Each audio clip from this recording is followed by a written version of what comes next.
Hello, everyone. Thank you so much for joining us for today's webinar about using phonics assessment to inform reading instruction. We appreciate your time today and participating in this webinar. And we also appreciate the host of today's webinar, Pivot Learning. Pivot partners with education leaders to ensure all students reach their full potential through the use of high-quality curriculum, evidence-based instruction, and equitable supports. We'll be sharing a little bit more about Pivot and how they can support you later on in the webinar. I'm Emily Sumner, and I'll be moderating today's webinar, and I'm here to help make everything run as smoothly as possible for you. So before we begin, I'm going to review just a few quick tips to help everything go, again, as smoothly as possible. We do welcome your questions, and we encourage you to send them in at any time during the presentation. We'll be saving some time at the end for the Q&A, and we'll get to as many as possible. To send in a question, you can use the questions feature in your control panel. You'll type your question in the top box and click send. I'll receive that question and I'll put it into the queue to be answered. There's not a group chat function, so anything that you type in that questions box will come just to me, but I will be looking at everything, and I'll again put your questions for our presenters into the queue to be answered at the end. If you experience any technical difficulties during the webinar, you can use that same questions feature to get my attention, and I'll do my best to resolve the problem for you. One thing you can do right now to try to make everything go to prevent audio and video lags and blips is to close all the other applications on your computer. So Word, PowerPoint, any internet browser tabs that you have open, just leave GoToWebinar open. I know that's hard to do, but just have that one application open, and that just ensures all of your internet and computer bandwidth goes to the application. If you do have temporary audio and video blips that don't smooth out after a few seconds, you can go out of GoToWebinar and come right back in, and that often resets the connection for you. We'll be sharing the recording of the webinar with you, as well as the slide deck and other resources, and you'll receive those tomorrow in an email. That email will also include your certificate of attendance, so you'll want to be keeping an eye out for that. All right, now let's get started. I am very pleased to welcome our presenters, Dr. Michelle Hosp and Dr. Louisa Moats. Welcome, Michelle.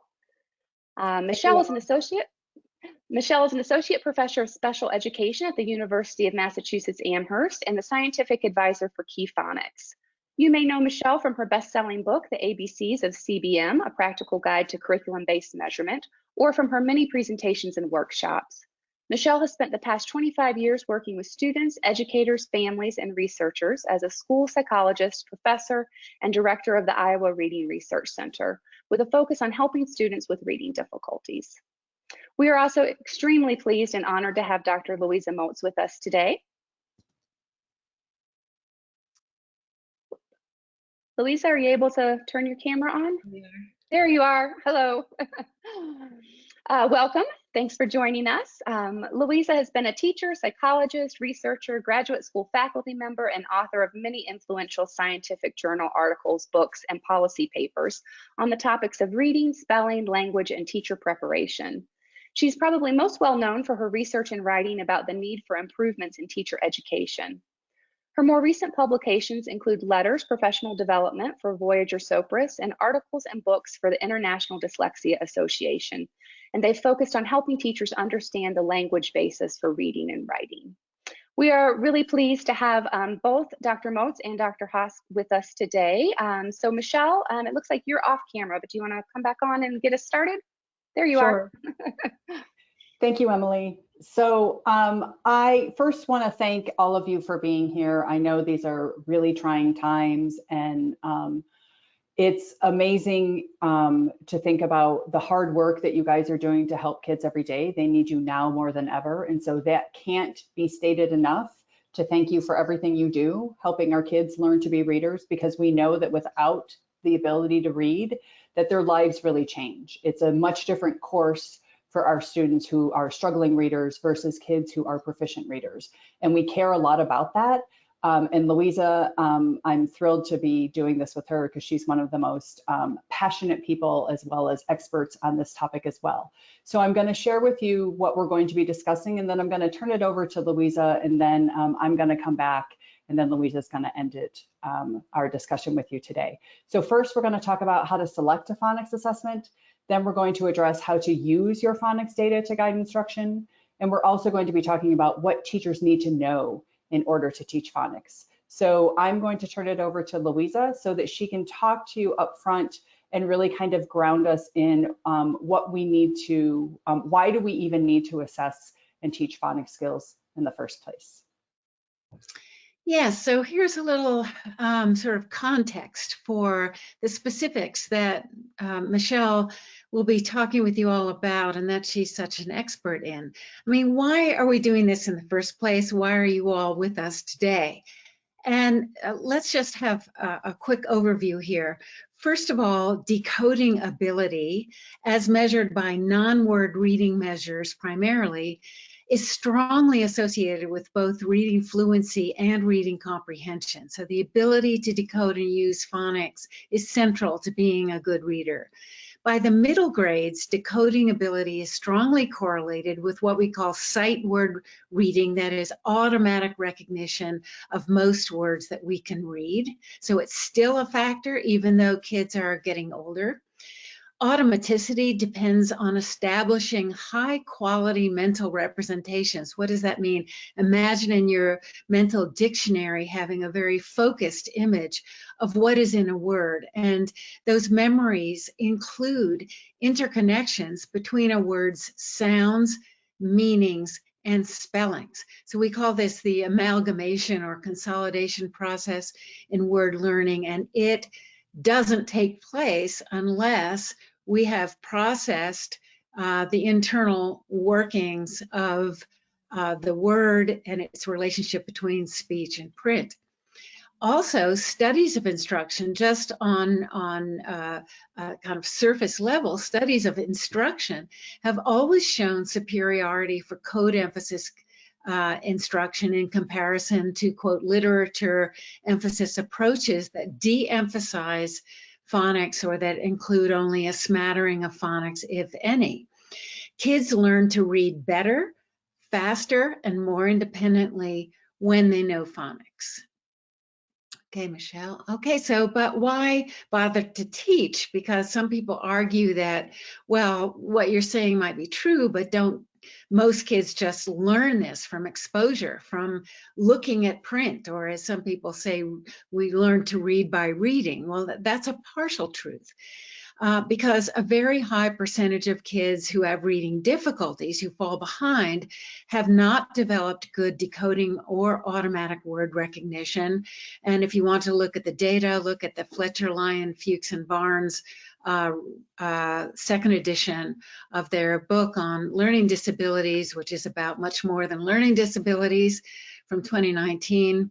Also, we know that the brain is not wired at birth with the pathways necessary to match print and speech. And if you look at the work of Stanislas Dehaene in particular, which you can see on the internet very readily, you can see the pictures of the brain at work, and you can see physically the overlap between language processes involved in learning to speak and oral language and those involved in reading, except that reading requires building pathways between the visual image of the word, the letters in the word, and the speech sounds that those letters represent.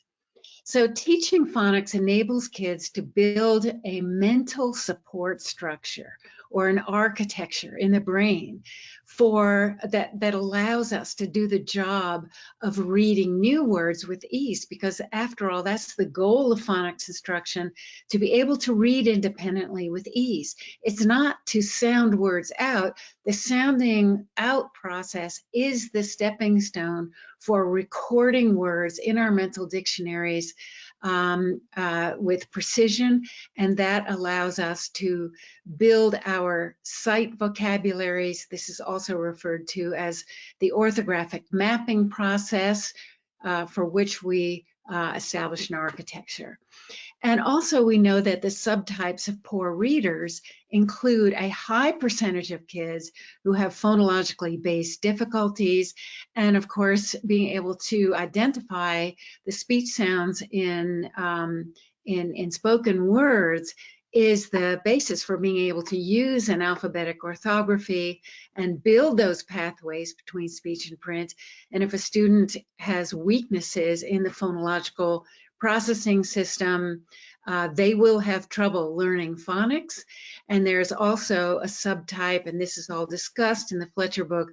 There's a subtype that seems to be relatively okay on direct tests of phonological processing that still has trouble establishing automatic recognition of words, and that problem seems to be associated with problems with rapid naming and processing speed, and all that still being sorted out by researchers. So those kids with specific language comprehension problems that don't involve phonics in one way or another, or word recognition, are a small minority of the kids who have reading difficulties. Okay. Thank you, Louisa. So now that we have a better understanding from Louisa's sharing of why phonics is important, what I want to do is I want to first talk to you guys about what are the different ways we assess phonics. So talk about the different types, and I'm going to go over the pros and cons. As we look at this, I want you guys to be thinking, what type of phonics assessments are you currently using? Because it helps you kind of use that as a framework for how you might think about improving what you're doing or continuing to do what you do. So the first one I want to talk about are general outcome measures. And these have been around for a really long time. Often they're referred to as curriculum-based measurements. So these are things like Dibbles, AimsWeb, EasyCBM, FastBridge, so on and so forth. What's great and the pros of these assessments is that they were actually developed to provide an overall measure of skills, right? That's that general outcome aspect. And the other pro is that they typically only take 2 to 5 minutes, so they're super efficient. So they're really helpful at identifying who's at risk, of monitoring kids' progress, things of that nature. Some of the cons, though, is that they were never developed to specifically inform instruction. So they weren't meant to drill down at a specific skill level. The next type of phonics assessment I want to address is computer adaptive assessments. These are becoming more and more popular, and for some pretty good reasons. So some of the reasons are they do provide a measure of pretty specific skills, and because they can measure specific skills, it does allow you to inform your instruction. Also, students can be tested at the same time. I've seen where students go down into a computer lab and everyone is seated at a computer and taking the assessment simultaneously. And because it's adaptive, it does adjust the skills level for the individual student. So if a student is struggling, the questions will get easier. If the student is doing well, the questions will get more difficult. So think about what you're giving up, though, in these types of assessments. And so that's where I want to address the cons. So one of the things that I think is most interesting for you guys to consider is that when we do computer adaptive assessments, we aren't actually measuring the production of a skill, because the students are only responding to whether that what they are seeing or hearing or interacting with is either correct or incorrect. They actually don't ever have to read aloud or produce the skill that we're trying to measure. The other thing is, because it's adaptive, which is nice, but that also means that if I'm looking at a group of kids, they actually may have answered different questions. So to compare their data sometimes is tricky. It also assumes that kids who answer more difficult questions have those underlying skills intact, meaning that if we were to have tested them on those skills, they would have gotten those skills correct. One of the things that we do know, particularly for students who struggle with reading, are students with dyslexia. I like to think about these kids as Swiss cheese, where sometimes they have mastered a complex skill, but they're still missing some underlying fundamental skills that are more foundational. And the assumption with computer adaptive assessments is that they have those skills intact, when in fact they weren't ever really tested on them. Some of the other things to consider is that some of these assessments can take 15 to 60 minutes, so they're rather lengthy. So then I want to talk about survey level assessments. So survey level assessments are pretty nice for some specific reasons. Often they provide a measure of specific skills and a broad range of skills, right? They survey skills. And because they do this, they can better inform instruction. You can use that information to kind of dig in a little bit deeper. Often these assessments are efficient as well, so they only take 2 to 5 minutes. Some of the cons is that they actually might be measuring skills that don't match your curriculum. So some of the things that might show up on the assessment are things that you're not interested in learning about or actually teaching your students.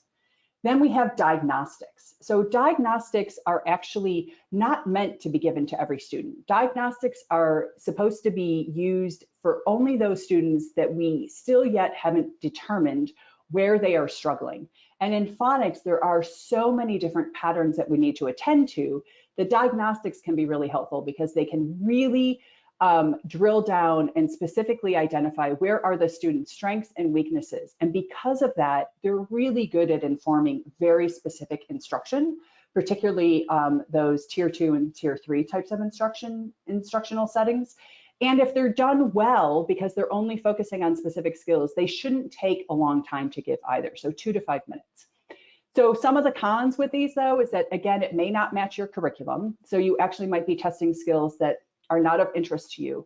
And it doesn't assess retention of skills. And this is important because it's only testing how a student is doing at one point in time. It doesn't go back and retest them on a prior skill that they may have already learned. So those are some of the things to keep in mind. The last are informal inventories. And these are pretty popular for some good reasons. One, they can be teacher-made. And because they can be teacher-made, they can be customizable.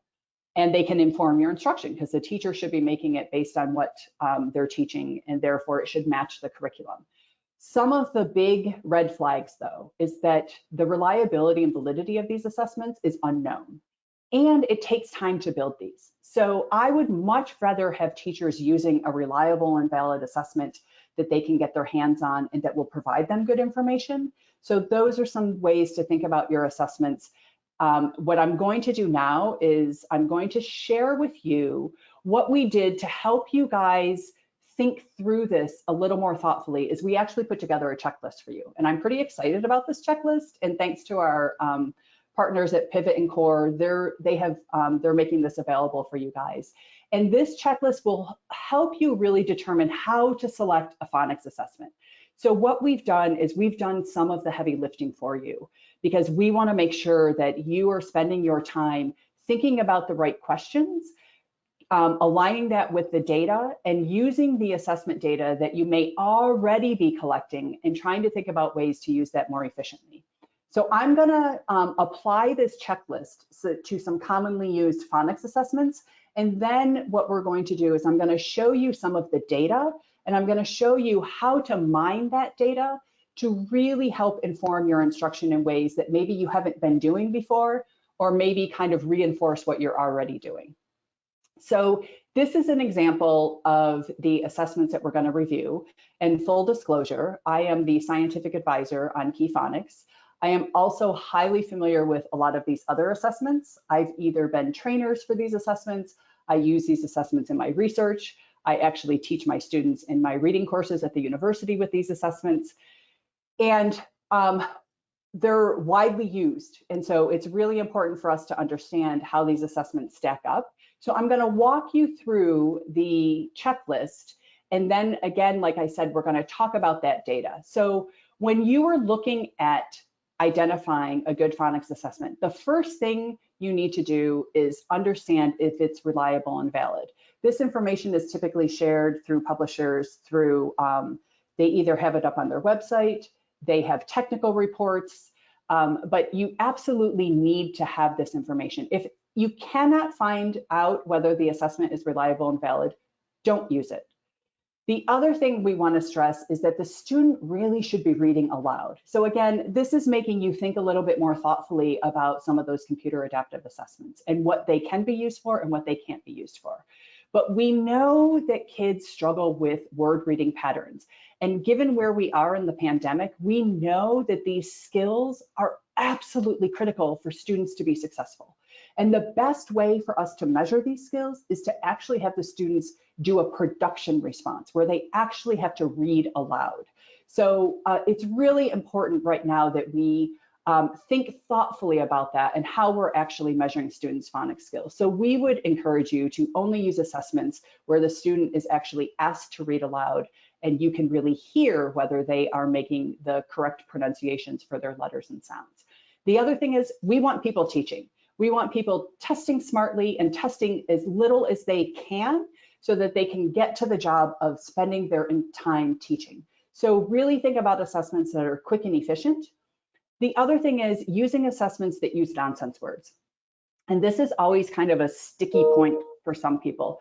But what we want to encourage people to think about is we're not talking about instruction. We don't want to teach kids nonsense words. We want to assess them with nonsense words because we want to understand whether they have really learned their letter sound correspondences and whether they can apply them appropriately in novel situations. And the best way to do that is to give them a novel situation by using nonsense words. So we encourage you to look at assessments that use either all nonsense words or have a combination of nonsense words. And then the other thing is, for efficiency's sake, you should really be thinking about, how many grades can this assessment be applied to?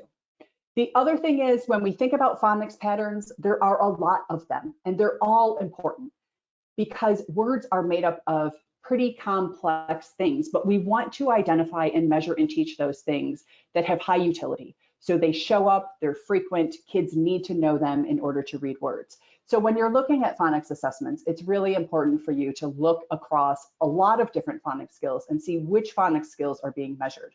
So I want to do a shout out, of course, to the Core Phonics Survey, Keyphonics, and also for people who are not familiar with the Dibbles 8, their new edition, I want to give them a shout out because they really have incorporated many more phonics patterns. So it's also worth checking out what they are doing as well. The other thing is to think about how is that assessment scored.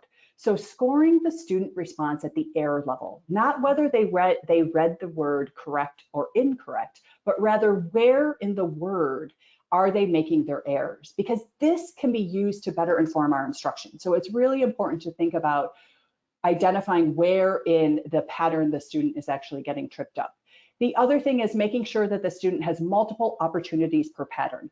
That means that given an assessment, if I say that I'm going to be measuring R-controlled vowels, then I have to have more than just one word with an R-controlled vowel. The student should have multiple opportunities in order for me to feel confident whether I've actually captured true skill and have measured something beyond chance or error. The other thing is look to see if the student is reading every single word on the assessment. So we know that some of these other assessments that use nonsense word fluency were not designed to do that because they capture fluency and they only have the student read for 1 minute.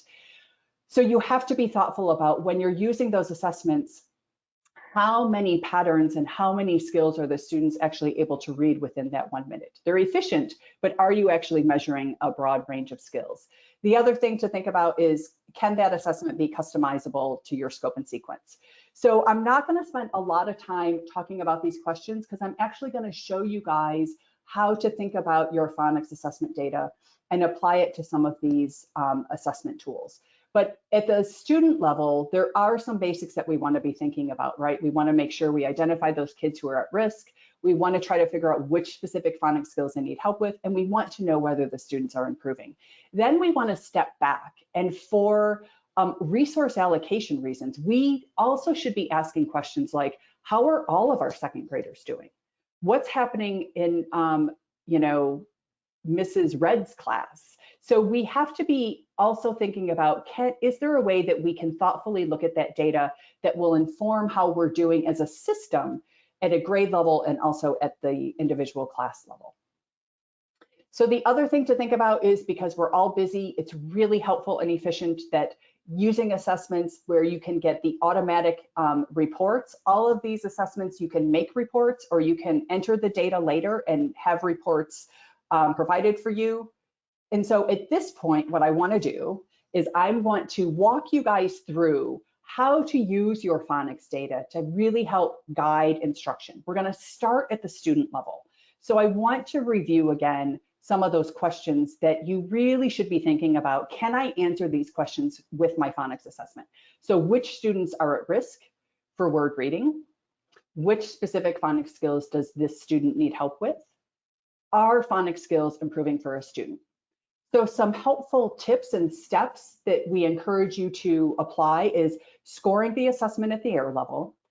Once you have scored an assessment at an error level, it allows you to then look at that data to look for patterns to really identify student strengths and weaknesses. And then also go, as soon as you identify that, get right to teaching and monitoring the student's progress. So I want to demonstrate how to answer these questions with various different assessments. The first one I want to use is the core phonics survey. So when you think about which students are at risk for word reading, by scoring the teacher record form, you can see the skills that you've taught and whether or not the student has learned them. Which specific phonics skills does the student need help with? The core phonics survey does a really nice job with this because it really parcels out some of those skills in a very discrete way, where students are actually asked to identify the consonants in isolation, long vowel sounds, short vowel sounds, but they also measure a very wide range of phonics skills, as you can see here, and they also include multisyllabic words. The other thing is, because the assessment is quick to give and score, it can be given multiple times to understand whether the student is improving. So I want to then back it down just one step further and talk to you about how do you answer the question, which specific phonics skills does a student need help with? So this is part of the information that you would get with the core phonics survey. What's nice is that the students are asked to produce the letter sounds for the long and short vowels in isolation.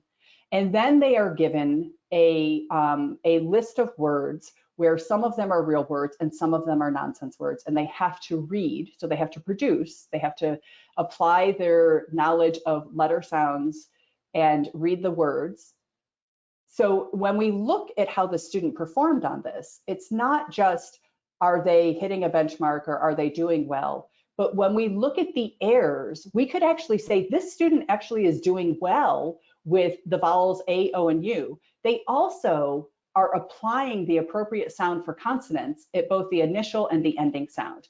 However, we can also determine from this that they still continue to need help with I and E. That's super helpful. Excuse me. So I want to show you how to apply this same type of information using the Acadience nonsense word fluency. So again, which students are at risk for word reading? We can use their benchmarks, which are highly reliable and determined through evidence and research. Then we can talk about which specific phonics skills does a student need help with, and are phonics skills improving for a student? And because they have progress monitoring material, it's a very nice way to continue to monitor kids' skills.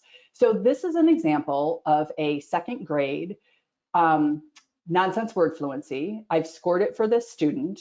What we do know is that the benchmark for this grade is 54, and for correct letter sequence and whole words read is 13. This student actually met benchmark. They got a 56 and a 16. So we know they met benchmark. You don't stop there. What you need to do, because if you're scoring at the error level, is go back and say, are there any patterns of errors that would allow me to actually understand the student's skills in a little more detail? So again, for this student, we could say they're doing a great job applying their consonants correctly in initial and final positions. They're doing a great job with some of their vowels like I and A and E. However, we can also see that they're struggling with O and U. That really helps inform our instruction. So don't get enamored with a benchmark score, but look beyond that data and really try to identify where are the students' strengths and weaknesses. So now I want to move over to how do you use your phonics data to kind of step back and aggregate that information at a grade or a class level. So some of the questions you should be thinking about is, do I have data that will tell me, is the entire grade or class demonstrating mastery of phonics skills that they've been taught? Which phonics skills should possibly be taught whole class versus small group? And are phonics skills improving across the year for a grade or class? So some helpful tips. So for step one, what you want to do is you want to compare what you've taught to the actual phonics data that you are gathering for the grade and class level. Then you also want to look at that data and say, where does it make sense to intervene? Am I seeing data that all of my second graders are struggling? So maybe it makes sense to really be thinking about, what is our curriculum? How is it taught? What professional development opportunities are we providing our teachers? You also want to look at your data over time, right? So not only within the year, how are we progressing with teaching kids phonics skills from the beginning, middle, and end of year, but how has it been looking over the years? So I'm going to use Dibbles Nonsense Word Fluency to help you think about this. So this is a class level information that you get. And when I look at Nonsense Word Fluency, what I want to do is I'm going to focus on words recoded correctly, because I want to know, can the student actually read a whole word with these patterns? So when I look at this, and if I look at the percent of kids that are in the strategic support area, I have 33% of my class still needs some strategic support. I have another 47% of my class that needs intensive support. So overall, I have 80% of my class that is still struggling with recoding some simple phonics patterns. That leads me to believe, okay, I need to be addressing this whole class because clearly I don't have enough of my students who have mastered this.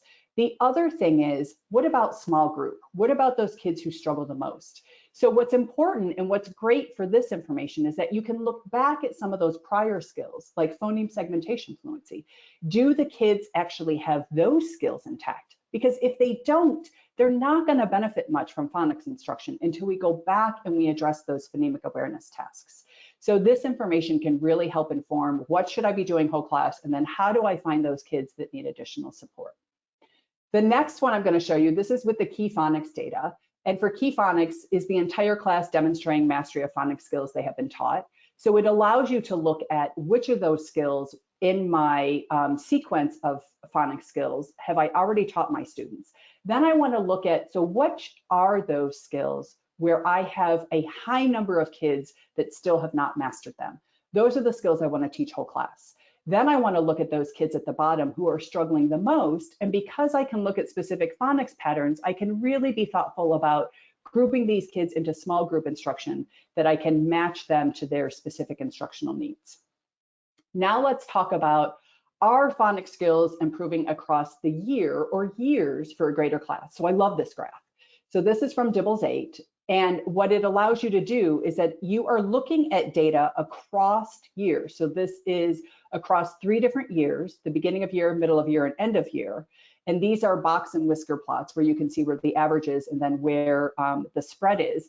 But what you want to see is skills improving. So if you implemented a new curriculum, you want to know, is it working? Are our kids improving? This is one way for you to step back and have that view across the years to really be able to understand that. If the data were going in the other direction, then you should seriously be sitting down and thinking about, why are our kids not improving in phonics? Is it the curriculum that we have is not meeting their needs? Is it that the fidelity of the implementation is not where it should be? You know, is it that the pacing of the teachers is not having the kids be taught and exposed to all of these skills within the year? So this is another example of how to view data within the year, right? So you can do this with any data, but this is a nice way that Keyphonics represents the bar graphs. So you can see it represents middle of year, end of year, and beginning of year are those 3 data points. But what you want to pay attention to is, are skills improving, right? So for a grade or a class, do we see kids getting better? We are most concerned about those skills that are taught, right? We want to make sure that kids are there. But the skills that we are teaching, which fall under emerging, are kids actually growing there? And the skills that have not been taught, we know we don't need to pay attention to. But it's a really nice way to step back and say, if we don't see skills improving, then it allows you again to ask some of those same questions. What about our curriculum? Is it the right curriculum? Are teachers spending enough time teaching these skills? Do the teachers maybe need some professional development to help them teach these skills? Is it a pacing issue? I worked with a school where every year they found that R-controlled vowels, the kids just weren't learning. And when we looked at the curriculum, R-controlled vowels were not taught until the end of the year. And the teachers never got to those lessons. So the next year they planned for that. And they said, we have got to make sure that we provide instruction on all of these important critical skills. So I hope that that was helpful. The checklist is going to be available for you guys. What I'm going to do now that we can think about the assessment data that we're getting, some of those critical questions we should be asking, how to look at our assessment data, I'm going to turn it back over to Louisa, and she's going to help talk about, so what do teachers need to know in order to teach phonics? Okay, Michelle, how do I do this in 10 minutes? Well, I'll give it my best shot. You got 15. Yeah, this is sort of a life's work here, figuring this out. Because if it were easier to teach phonics in English, everybody would be doing it, right? And we wouldn't have the controversies that we have about what to teach and how and so on. So here's the big picture about what teachers ideally know in order to teach phonics well. And I would start with knowledge of the speech sound inventory of the English language and how the speech sounds are related to one another and why some of them can be confused. And I was pleased actually to see in the first two case studies that Michelle showed that these beginning level readers, in one case, the student was mixing up I and eh. When you all see vowel letters, what I think about are vowel sounds and why they might be more confusable to kids. So I and eh are confusable, and the other one was confusing and ah. And to me, as someone who is very fixated, I would say, on phonology, what I see right away is that those vowel phonemes are readily confused with one another, not because of anything having to do with the letters, but because in articulation, those vowel phonemes are very similar. When you say I and eh, your mouth is only open just a little more for the eh sound. Both of them are what we call front short vowels. And the same thing is true of ah and Both of those are what we call low open mid vowels that are articulated very much in the same way. So if you know the speech sound inventory and you know the vowels of English, E, E, A, I, O, in order of articulation, you would see right away that in your instruction for those students who are confusing vowels that are similar in articulation, one kind of feedback that those students would need is reference to what their mouths are doing and cues to pay attention to the subtle differences in articulation of those vowels that they are having trouble recalling. Because, of course, as we've already said, many reading problems, in fact, the majority of those kids who are afflicted with reading difficulties have underdeveloped phoneme awareness. And if we can make kids explicitly aware of what the phonemes are, that we establish this mental anchor for each of the representations that we're going to be teaching. To me, phonics is a code word for phoneme grapheme correspondences, where a grapheme is a letter or letter combination that represents a phoneme. And that's the second bulleted point here. What is a grapheme? When we're teaching phonics, we are teaching the match between the individual speech sounds, consonants and vowels, and how they're represented. And a grapheme may be one letter, but it's very often in English more than one letter, which we'll illustrate in another minute. So also what we need to know, in addition, if we're going to teach kids how to recognize words, is we're going to teach them something not only about the individual phoneme grapheme correspondences, but also how the common patterns of letter use work in English orthography, or the conventions of English orthography, and we'll illustrate that in a second. And also, because English is a written language that is described as opaque or deep, or multi-layered, if you will, we also should be alert to the presence of morphemes in our spelling patterns. And then the last thing I'll talk about is etymology, or the effect of word origin on word spelling, and the effect of etymology or word origin on when we use certain letters and letter combinations to represent speech sounds. So let's say a little bit more about each one of these things. Okay, next. Okay, so what I mean by a grapheme, and this is so central to teaching phonics well. A grapheme represents a phoneme. And and that's my preferred way of talking about it. A grapheme spells a phoneme. If you turn that around and you start looking at letters and say that letters say sounds, that's really a fiction, because letters don't say sounds. So look at this example. How about the O phoneme in English? Well, we have a single letter, O. We have a letter combination, OW. We have a letter pattern, O consonant E. We have 3 letters in this French-derived word, EAU for bow. We have OUGH in though, which is a 4-letter grapheme. And if you think of it this way, then you teach that unit, and you don't have to be teaching kids to cross out all the silent letters as if they were irrelevant, because this spelling pattern represents that sound in a limited set of words. And of course, you don't start out teaching OUGH. That's further down the line of complexity.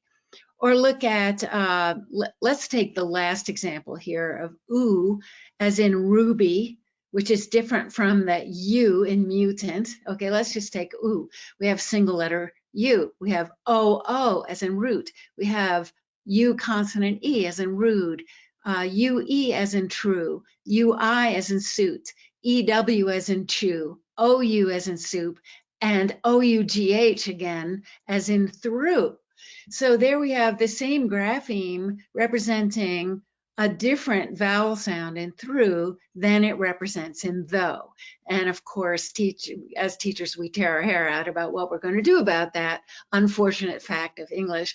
But one way to get a handle on it is to say to kids, letters have different jobs to do, and sometimes they work together. And if you learn that pattern or that team of letters as a representation, you can practice recalling OUGH as a representational unit. Okay, next.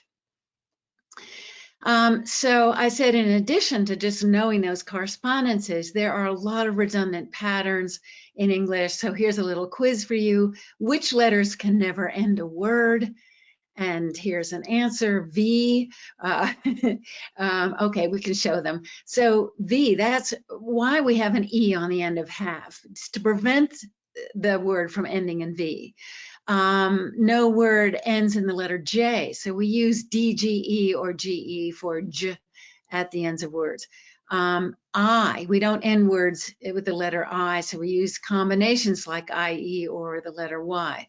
Or U, we use as in Q, UE or EW, but we don't end words in a plain letter U.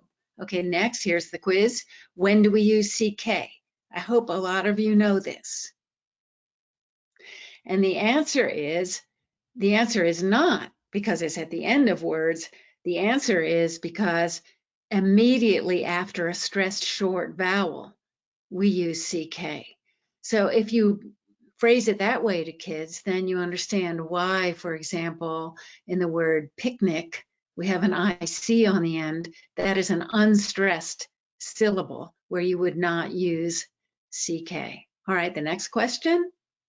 Why does title have 1 T in the middle and little has 2? And this kind of concept is important, and we sometimes debate the usefulness of teaching syllable patterns, but syllable patterns, especially with 2-syllable words, when kids are getting into this, do have some utility. And here's an example. Title begins with an open syllable, which ends in a long vowel. Little begins with a closed syllable, which ends in a consonant, and the final syllable is consonant LE or TLE. So when you combine an open syllable tie with TLE, you get title and only one T in the middle. When you combine lit with tul, you get two T's because you have a closed syllable and then TLE. So that's a useful thing for kids to understand. All right, next. Okay, so again, in teaching patterns, it's very helpful to use the speech sound that these patterns are representing as the anchor point or the reference point for what the letters are representing. One way that we really like to teach the vowel patterns, and the vowels in phonics are much more problematic than the consonants, as everybody knows if you try to teach. And that's because we have all of these vowels. There are 18 of them on our vowel chart. We included 3 R-controlled vowels on our vowel chart, R, and or, because they're teachable representational units. And schwa floats in the middle. It's not technically a phoneme. And oi and ow are diphthongs down in the corner because they shift. But this is one way to represent for kids how the spelling patterns represent the vowels that they use in speech. Okay, next. Okay, so also, what about morphemes? English orthography is morphophonemic. It represents sound, meaning, and function. And here are some examples. And this is for more advanced kids who are reading multisyllabic words. You want them to be able to look at a word like define and relate the spelling and the meaning to its derivatives, which are definition. But notice that if you say definition, you've said a schwa in that second syllable. We don't say definition, we say definition instead of define, right? And we say definitive, where now we have a short vowel in the root instead of a long vowel, and then indefinite, we're back to a schwa again. So this is how spelling represents meaning, and Keyphonics and other surveys get into these multisyllabic words that have prefixes, roots, and suffixes. And the point is that so many content words in English are related in meaning because of their morphology, and our spelling system tends to preserve those meaningful relationships, as in we say inspire, but it's related, or inspiration is a derivative. We don't say inspiration, we say inspiration, but if we look at the spelling, we can get the relationship between spelling, meaning, and sound. And here's, this word is being used a lot, reparation. Well, when I looked at that, I thought, the spelling reminds me of parody. That's how I remember how to spell it, reparation, where it sounds like it should be ER, but if I think of it related to parody, equalness, and something having to do with equity, then I will remember that it's R-E-P-A-R. So that's what advanced word learning involves. It involves integrating what we know about basic phonics with what we know about redundant patterns in English, what we know about morphology, and then the last thing is word origin. And there's a slide on this. Okay, what language do these words come from? My parting quiz for you. Character, chorus, chlorophyll, and orchestra. What language? Well, show them, Michelle. From Greek, and one of the unifying spelling characteristics is the use of CH to represent K in these Greek-derived words. Okay, how about this bunch? Church, chin, rich, and such, where CH is used to represent ch. Where do these come from in our language? Okay, what's the answer? Old English. or the Anglo-Saxon part of Old English. And our last group of words, charade, chagrin, machine, cash, where CH is used to represent the softer sound of sh. Where do they come from? Well, in this case, the answer is French. So there is a relationship between word origin and how we use letters to represent speech sounds. So if that's in the mix, and I'm not saying that this should be the basis for instruction, I think that's going too far, but I do think our job is to explain how words are spelled, why they're spelled the way they are, using every angle that makes sense. It's another leverage point for gaining sense in teaching the written code of English. Okay, back to you, Michelle. Thanks, Louisa. I'm going to turn it over to Emily. Yes, thank you both very much for going through all of this, Michelle, for going through what we should be looking for in phonics assessments, and for Louisa, this really quick look at teaching phonics skills. I know we could have many, many webinars just about that topic alone. So before we get to the questions, I'm going to let Louisa and Michelle take a quick break, and I'll remind you that you will get a copy of the slide deck and the recording, as well as your certificate of attendance in an email tomorrow.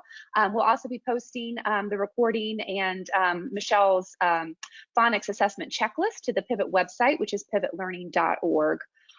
So keep an eye out for that information tomorrow. And then just quickly, I would like to thank Pivot Learning for hosting this webinar today and for bringing Michelle and Louisa to us. Pivot Learning's mission is to partner with educators to design and implement solutions to their greatest challenges in achieving educational justice. We're committed to improving teaching and learning through sustainable systems change, effective curriculum implementation, and professional learning to ensure high-quality English language arts and math instruction. In particular, Pivot's prevention and intervention services focus on helping educators develop and strengthen systems to support students with word reading difficulties and other learning differences. And those are the types of things that you'll discover through phonics assessments and other reading assessments. Pivot provides professional learning for teachers to help them understand the science of reading and instructional strategies based on it, so that all students can become strong readers. So you can learn more about Pivot services at pivotlearning.org, and I also encourage you to visit their online library, which includes many resources for addressing word reading difficulties. And you'll find some additional videos that feature Michelle and Louisa on this topic as well. So be sure to visit the website. All right, Michelle and Louisa, if you want to come back, we've got some questions, and we'll just take as many of them as we can in the time that we have left. All right, so which scope and sequence do you recommend for following in phonics instruction? You want to take that one, Michelle? No, I would like you to take that one. Okay. We talked about this. Okay. Well, you all should know that there is no established best scope and sequence. So if I'm looking at a scope and sequence, I ask myself some questions, sort of like the questions Michelle modeled for us in looking at assessments. Okay, is there a progression from simple to complex? And is that idea well defined? So for example, is the introduction of consonant blends delayed after kids have had sufficient practice with simple syllables without blends? Is there an order to the instruction of vowel spellings that corresponds to the frequency of their use in the language? I look for things like that. There are different paths to the goal, and some systems organize themselves more around the relationships between the speech sounds and the speech sound system, and for example, phonographics is one of those. And others organize themselves around potential letter confusions, because those also are a bear for kids, letters that look alike that have to be straightened out. So just look for the rationale and see if it's well spelled out, and also if the scope and sequence goes far enough. That's a big problem. If you have a program that says it's teaching phonics and all they do is list the letters of the alphabet and one sound that each letter makes. Don't do that. I'm glad you mentioned that. Yeah, thank you. That was helpful advice. Michelle, maybe this one's for you. Is there research on whether or not it's helpful to include a minimal number of nonsense words during practice? Thinking of students who try to convert non-words to words that they know. During practice for teaching, I'm assuming? Yeah, they just said during practice to include a minimal number of nonsense words during practice. So, and I'd be interested to know what Louisa thinks about this too. But so when students are learning the correct phonemes to apply to the correct graphemes, every word that they come across that is unknown to them is a nonsense word because they don't yet have the skills to apply it.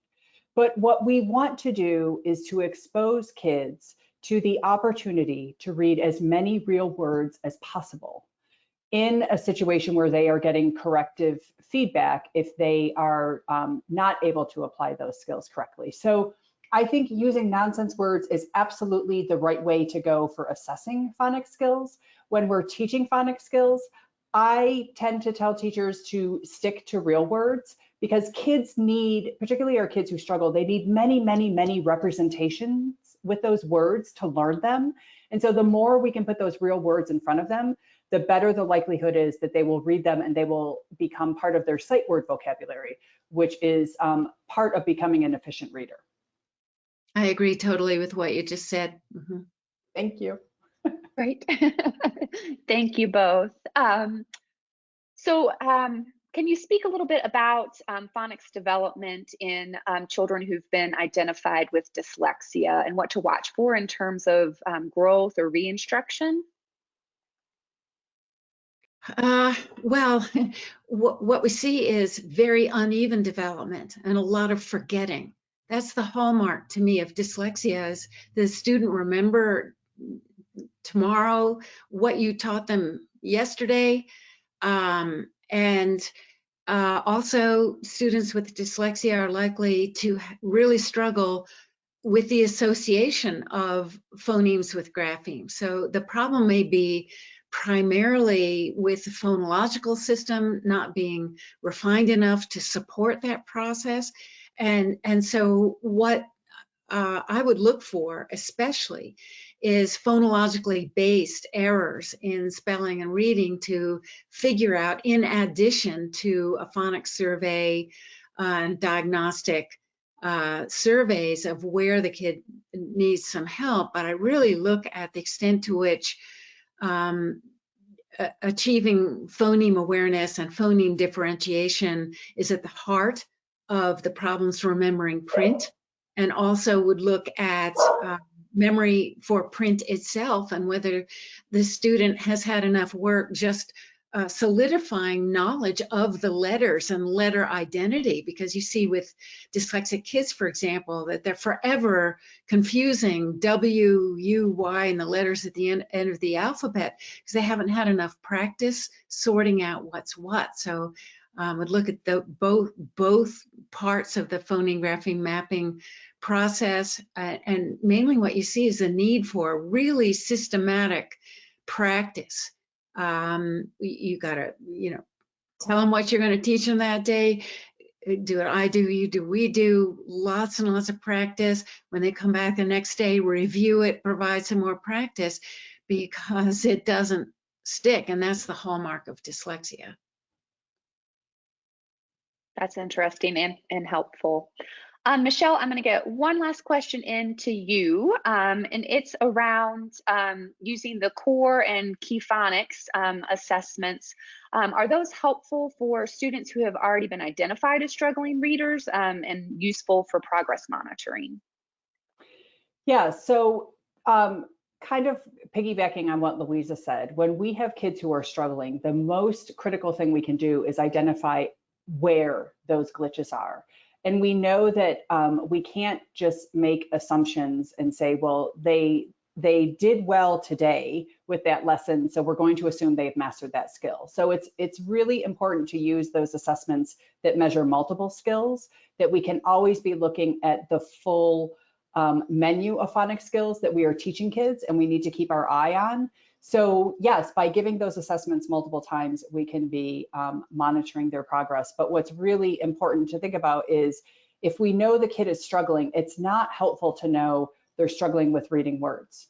What we need to know is, where are they struggling in reading words? Which patterns have they consistently made errors on? Because those are the patterns, like Louisa said, we have to be relentless in teaching them, absolutely relentless. We have to be doing a lot of modeling and a lot of practice and a lot of corrective feedback. We can't just have the kids take a book or sit on a computer and think it's all going to be taken care of. We have to be with them, because we have to be watching their growth, so that we can ensure that they have it correctly, that they are producing it correctly, that they are practicing it correctly. And the more representations, again, we have to be relentless. The more representations, the kids just need more and more and more in order to make those connections. Great, thank you. And I am sad to say we've run out of our time together. That went very quickly, but thank you again to Louisa and Michelle for being with us today. This has really been a wonderful learning experience, and we will be excited to share the recording and the slide deck and that phonics checklist with everybody tomorrow. I'd also like to invite you to another webinar coming up quickly on April 15th. Michelle will be with us again, and she's going to be talking much more specifically about Keyphonics, and actually showing you how it works and showing you the reports and how to use them to guide reading instructions. So we hope you'll be able to join us on April 15th. We'll include a link to register for that webinar in the follow-up email that you get tomorrow. And just one last word about that email. I know everyone wants to get their certificate of attendance. It will be in that email. Just scroll to the very bottom of it, find the big blue button that says My Certificate. Click on it, and it will open a window that's going to download a PDF. Sometimes it takes as much as a minute, 30 to 60 seconds. So just sit patiently, sip some tea, and I promise you your certificate of attendance will download. So thanks again, everyone, for joining us. Another huge thank you to Michelle and Louisa and to Pivot for bringing them both to us today. So everyone, have a great rest of your day. And again, we hope to see you April 15th. Thanks. Thank you.